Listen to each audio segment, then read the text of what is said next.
time for bad days or bad moods. Let the good vibes fill up a room. You know everybody feeling the groove. If you're ready, then get up and move. You're listening to Every Deal is a Dance, part of the Look Legal Pods from the law firm Nolan Hyman. And now, here is your host, attorney Mishawn Nolan. I'm Mishawn Nolan, and I'm co-founder and co-managing partner of Nolan Hyman, LLP. Before I was a lawyer, I was a dancer, and then I was a choreographer. And so it's not surprising that my law practice reflects dance principles of alignment and flow, especially when I'm working with my clients to monetize their creative ventures. And essentially what it means is aligning your abilities with your goals while at the same time balancing structure and reinvention. I want to make growing businesses less scary and less overwhelming for creators. So everyone I interview in this series is someone who has a story to tell about authenticity, about their reinvention, and their journey as a creative business maker. It is an opportunity to hear stories of alignment and flow in action. On this podcast, I like to talk to people that are living alignment and flow, which is a methodology for building and growing creative business ventures based on dance principles. Part of the methodology requires you to identify your spot, which is the focal point you always keep your eye on so you don't get dizzy when you turn, you know which direction you're going, and it keeps you from getting lost or disoriented, especially when you're on stage with blinding lights. When someone has a clear and defined focal point, they can navigate change and handle business challenges easier. I really wanted to speak with Pamela Fisher, not only because she's one of the people closest to me in my life, but because her journey exemplifies this principle.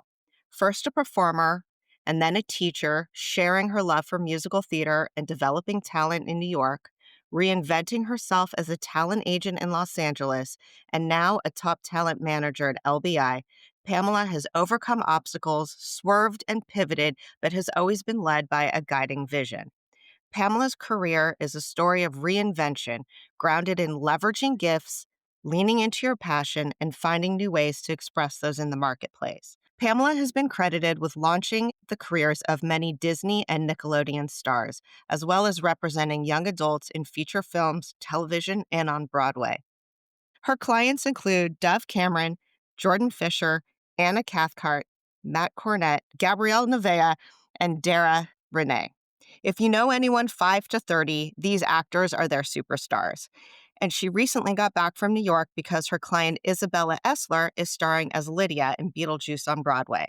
I'm excited to explore how Pamela went from singing on cruise ships to developing the up-and-coming A-list talent of the future, including having been instrumental in developing Ariana Grande back in her Nickelodeon days.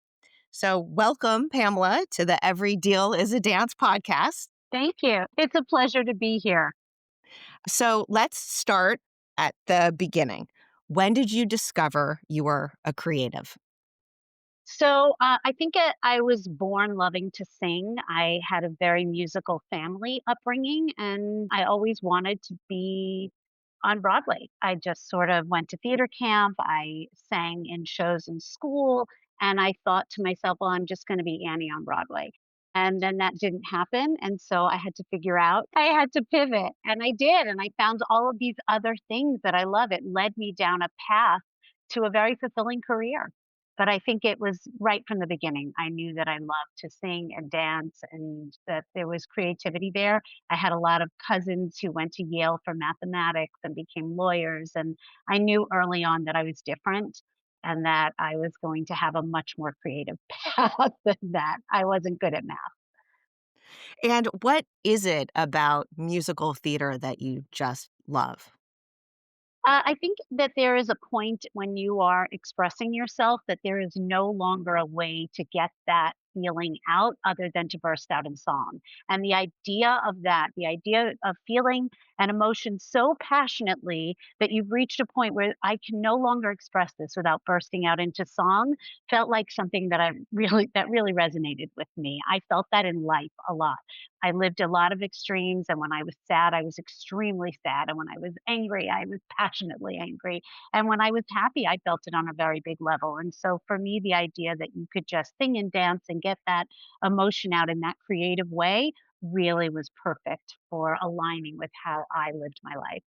I know that you went to camp at Stage Door Manor in New York, and it was really impactful in your life. What did you learn from it? What did you take away from it? Well, that was a transformative moment for me for sure, because I was thrust into a world where everybody loved what I loved 24/7.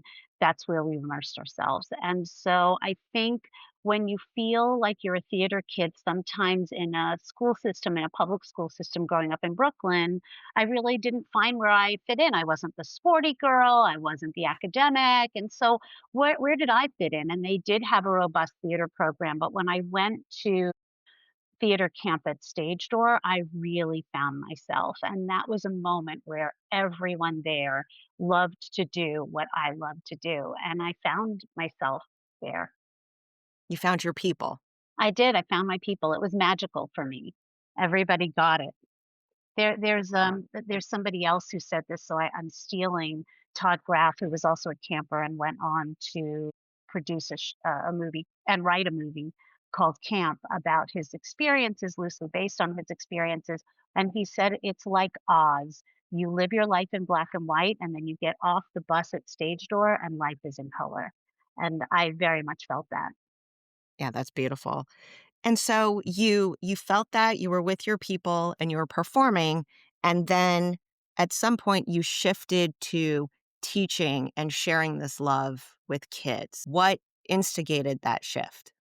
It had a lot to do with my own self-realization, and part of what the job is, I learned, is auditioning. That's really your job as a performer. People think it's actually shooting the film or doing the play, but those are few and far between. The actual job is auditioning, and I could not make peace with the process. I didn't enjoy it. It was full of anxiety for me, and I couldn't feel authentically myself doing it. And so I learned early on that that was not going to be the part that was going to be for me. And I really loved sharing the craft with young people. I had helped out in summer camps and I had helped at my old middle school to choreograph things. And I realized that this could be fun. And so a friend from camp and I started doing some musicals at her school where she was a teacher in Manhattan. And that sort of grew and grew and grew. And that became a weekend show that we would put together as a musical review and put into an off Broadway theater, helping kids to get their first off Broadway experience. And that became very popular in New York. And so we opened up a second class and then a third and a fourth. And it eventually led to a full time job where I was, helping kids to learn about musical theater through the rehearsal process and then produce them in an off Broadway musical review where they get an off Broadway credit, audience could see them. And it was a very popular program. And it wasn't just a full-time job. You were an entrepreneur. You made Yes. that business And and I you tell grew you, that business. yeah, and I'll tell you, it was a time when, you didn't see two women starting up business in New York City. And so doing that felt very fulfilling to me on many, many levels. And watching it become successful felt like a wonderful and exciting realization of a dream. And then you did that for about how many years? 12 years. 12 years. And then you then made a huge shift and you decided to become an agent in Los Angeles. So how did you have the courage to make that change? And how did you make that shift from being a performer and a teacher, producing shows, and going from that, which is one complete set of lifestyles and mindset, to being an agent in Los Angeles? That is something I never saw for myself. I did not imagine that. I don't think at the time that kids grew up in the 80s and 90s and went to school and said, I'm going to go to agent school or I'm going to, it just was, we fall into this business for a variety of reasons. For me, I had casting directors who would come to the theater program looking for kids. And with almost alarming accuracy, I would say that one, and they would book the job. And there was a casting director in New York named Mark Sachs, who I had gone to Stage Door with, because all roads lead back to Stage Door Manor in my life. And he said, I think you're in the wrong career. I think you should be identifying and nurturing along young talent. And he was the beginning of putting that idea in my head.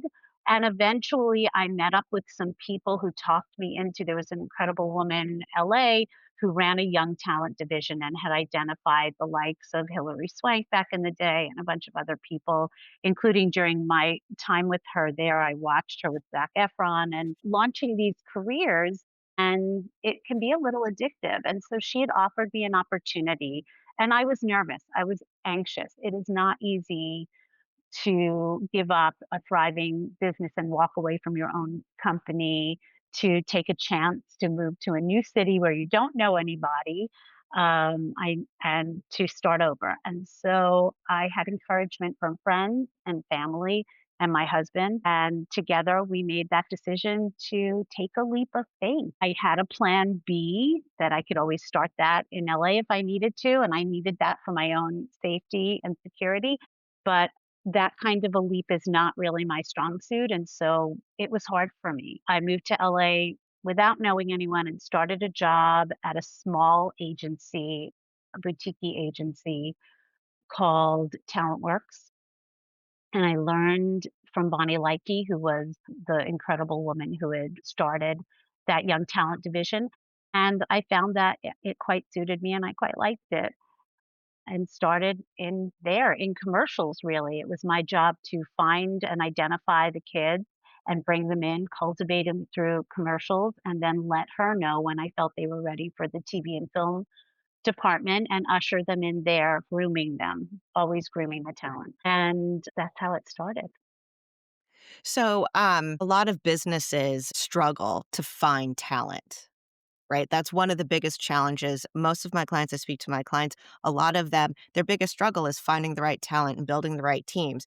By definition, you're a talent hunter. How do you know when you see talent? How do you identify it, and how do you know that not only do they have the talent, but they have the emotional maturity to be able to handle the difficulties of this industry? Yeah, you don't always know. Like, there's no real way. For people who are dealing in older talent, you look at a reel, you see a body of work. 8-year-olds don't come with a body of work. So Right. it's very much a feeling. And honestly, I have to thank Mark Sachs a lot because he did see that I had that superpower that I did not know, in that I would get kind of, there's like a fire in the belly that I was attracted to, that I would find myself just seeing something in these talents and in some cases that other people didn't see necessarily. After Talent Works, I went to a larger agency. First of all, the person who I worked for at Talent Works left. And so I stepped into her position as head of television and film. So I had to learn that really quickly and figure that out and see what how that operates in a way that I could help to identify the correct talent because it's different than commercials and what commercials looked for. And so once I felt I was getting a handle on that, which was learning by doing in many cases, I ended up going to a larger mid-sized agency called Buchwald, which was a bicoastal agency, and I was there for 4 years. And after that, I went into an even larger mid-sized agency called Abrams. And Abrams was really where I hit my stride. That's where I identified Ariana Grande and Dove Cameron and Jordan Fisher and many of the people that you mentioned, many of which are with me still to this day. And I became the head of that department. Eventually, I oversaw a staff of 5 in LA and 3 in New York, and I became a partner and a vice president at the company. And so a lot of it was learning through that process. I was there for 12 years. And so I made mistakes along the way. And I think you can't be afraid of that. You got to leap in. You just have to jump in. So I jumped in. I pretended and, a little fake it till you make it on some parts of it and spoke to everybody that I could, met with everybody that I could in town and asked everyone's advice and their thoughts and for their wisdom and sort of put it all inside of a big bag and did my very best. And I had some luck on my side. But as far as identifying it, there's no magic way to say how I do. I look for 2 things. One of them is what I don't have on my list. So if I'm noticing that they're always looking for XYZ and I don't have that to submit when casting is looking for that, then that's something for sure that I'm going to be responding to when I need it or see it in a show or if someone introduces me. And then another thing is intangible. It's something I can't put my finger on, but it is something I have been trained to respond to with pretty good luck. Looking back, do you think there are any skills or experiences that you got from performing that you apply today as an agent or manager? Mishawn, I really mean this. Everything I do as a manager was born in the rehearsal room. I really do think so. It's the ultimate ensemble, right? Nothing works unless everybody's working together. And as a manager, which was the next step and the next piece in the career, so I'm jumping the gun, but I'm coordinating agents and parents and coaches and casting directors and lawyers, same collaborative muscle. I mean, and in life, musical theater is about a character's journey, right? So that's exactly how you can look at a career. What's the emotional center? What's the next beat? Where does the story go from here? So honestly, I think that the things that I learned, and you know, I continue to feel this way, the things that theater teaches, the skill set is something that you can carry with you along any journey and can be helpful, I believe, in any career, really and truly. I agree completely. You know that I was a dancer and I carry that into my law practice. It's invaluable lessons having those experiences. Could you explain to people who are listening to this that don't know what is the difference between an agent and a manager? So it used to be extremely easy to explain, right? The agent was the person who was procuring the jobs. They were the people who, it was very transactional. They were the people who were doing the deal once that came in. And the manager, the managerial role was much more finding the talent and nurturing that along. I think you should get your hair cut. I think you should change your style or look. You need a different headshot. Here's who you should go to. I think that you should take this kind of class or lean into this kind of style. So it was much more about grooming the career. As a young talent agent, I crossed into that territory. I was extremely managerial in spirit with my clients because you are grooming a career from the start up and helping people to find that direction. And so if you look at some of the Disney and Nickelodeon talent that I represent, you can see that evolution and how they have changed over the years and change in style So and look. significantly.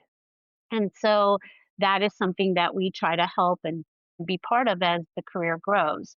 Now the lines blur a lot. I know so many managers who have become agents and agents who have been managers. And so while the things that I have to do now, quite often I joke and say, I never thought I would need to know if you like an aisle seat or a window. And now I have to know that. But like it's more personal as a manager. And so I have enjoyed crossing into that. We don't get involved as much in the deal making side of it. It is more about the management of overseeing the growth and of the career. What has it been like for you to transition from being an agent to a manager? I have to know that there are a few new muscles to, with regards to scheduling clients, but I still do a lot of the things because I worked with young talent before, and so much of the agenting was managerial.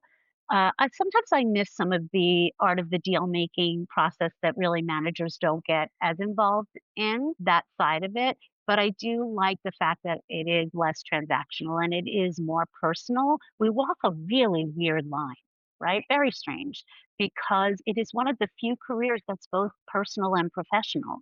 And where does that line end? I mean, you saw like I had clients at my daughter's bat mitzvah and they're over my house. And what a strange job, like usually if you're a doctor, you don't have your patients over for dinner. Like it's an unusual type of a job because we do have to get very personally involved because I'm reading scripts for Jordan Fisher. I need to know what he will respond to and what he won't. I also need to know what my clients have all sorts of things that they don't want to do with regards to where their moral compass is or their religious beliefs or what they don't want to play or if there's sexuality involved. And for me, I do have to get my hands dirty and really understand personally where they're at. And so I enjoy that part of it because if you boil down the job of agent manager, we're in sales. We're kind of in sales.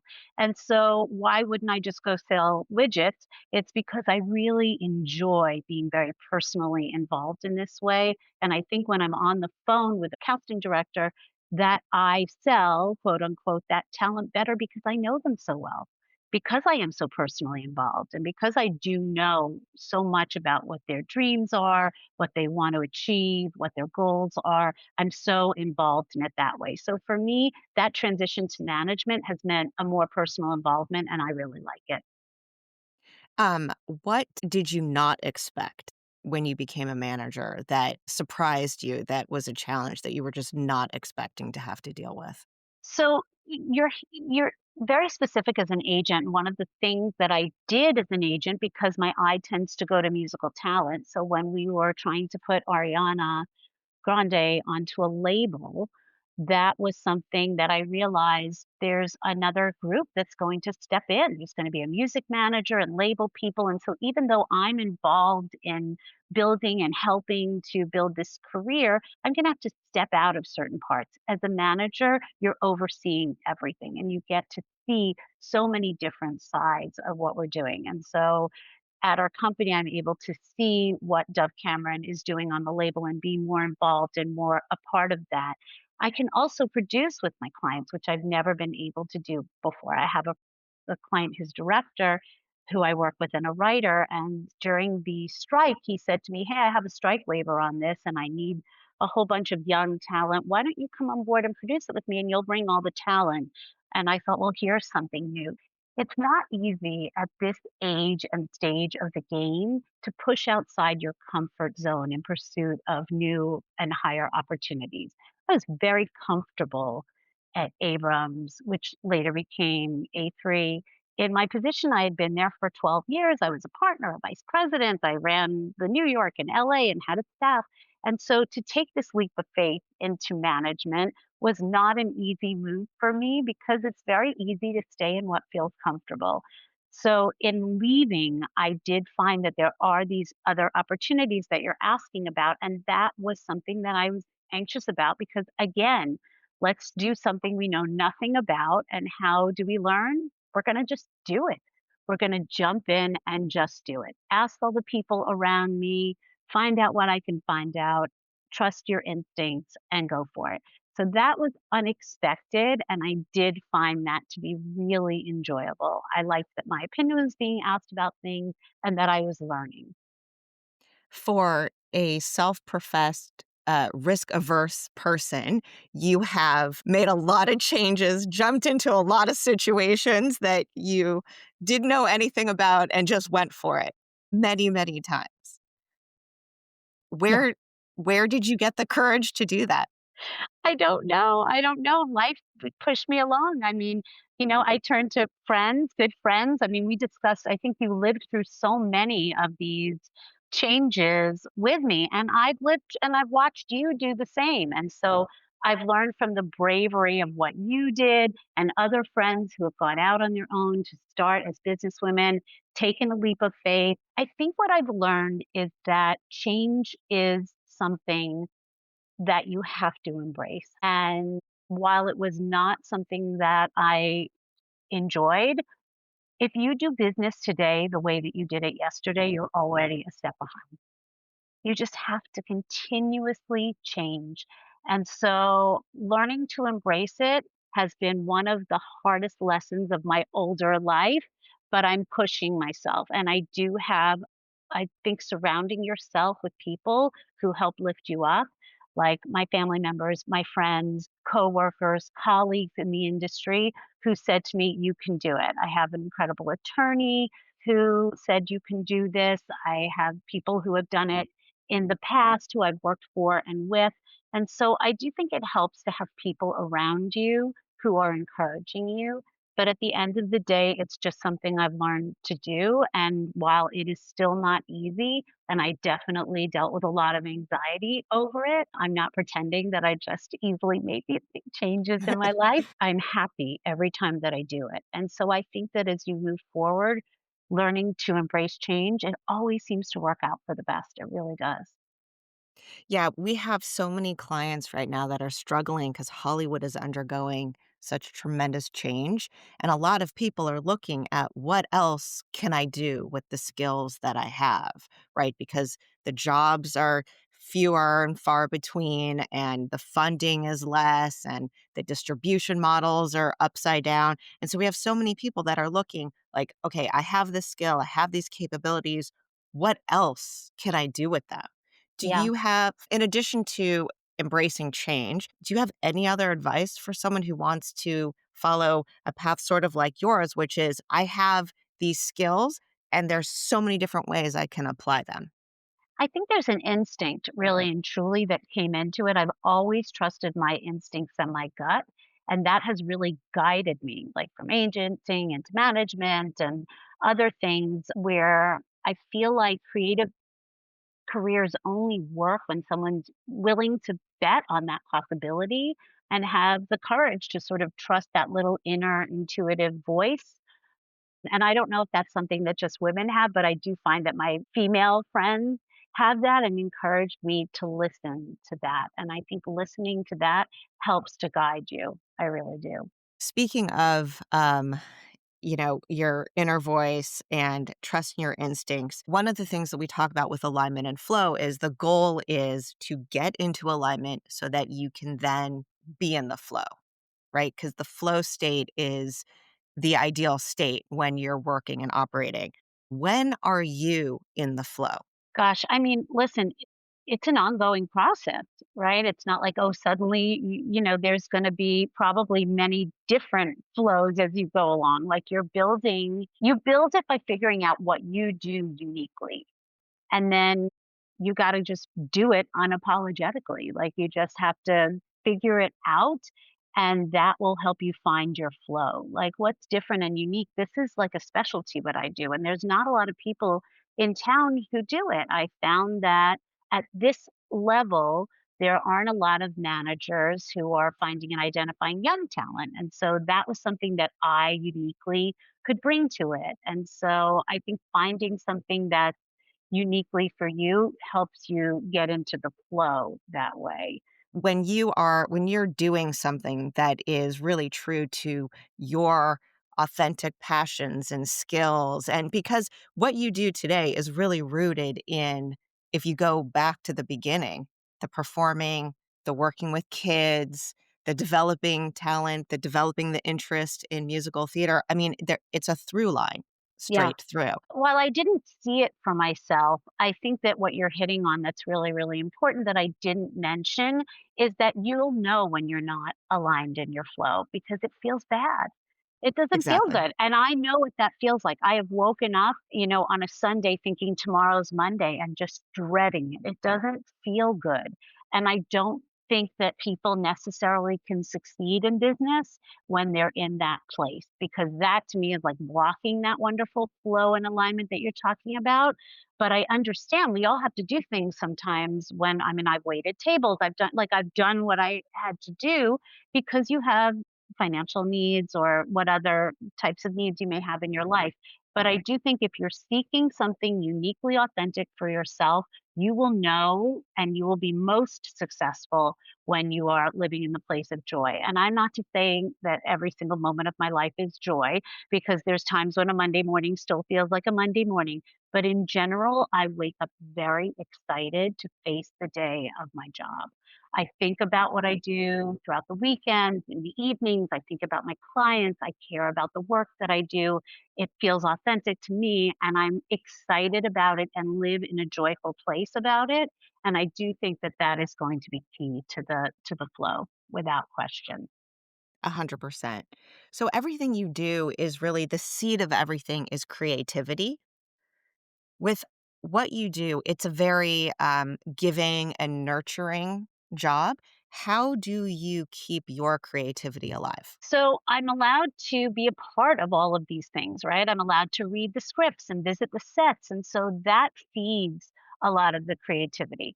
I also do things on the side. I assist my husband, who's an actor, is also a director of a program and after school musicals. And so I keep my hand in that. I will help him write a show or a musical review. I'll go and visit. I think giving back is always important. I'll sit on panels. I go to see young talent perform constantly. Anything that's for education. I'm going to see a high school show tonight. My daughter is not in the show.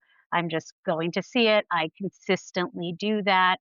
I think it keeps me aligned, to use your word, with what's going on in the industry. It reminds me of the passion, being there at the beginning of a career when that dream is still so young and fresh and untainted by this crazy business.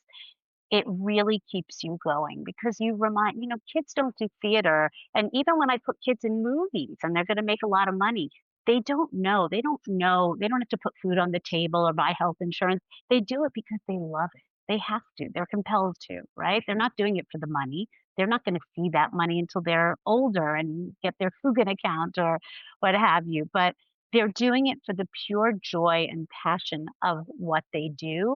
And so that continues to keep me creatively involved. And I feel like I'm creative every single day, picking material, picking projects, reading about projects, and hopefully taking projects to new heights, which I am able to do as a manager and was not able to before. And so I think this was really a perfect job for me that I just didn't know existed. So it's really good to encourage people to try and look for, because there's jobs you don't even know exist out there that could really suit your skill set. All right. Well, thank you, Pamela, very much. Thank you for sharing your story. I really appreciate it. Thanks. This was a pleasure. What fun. Thanks for listening to Every Deal is a Dance. If you've enjoyed the show, please share with other creative business makers and kindly rate and review us on your favorite podcast platform.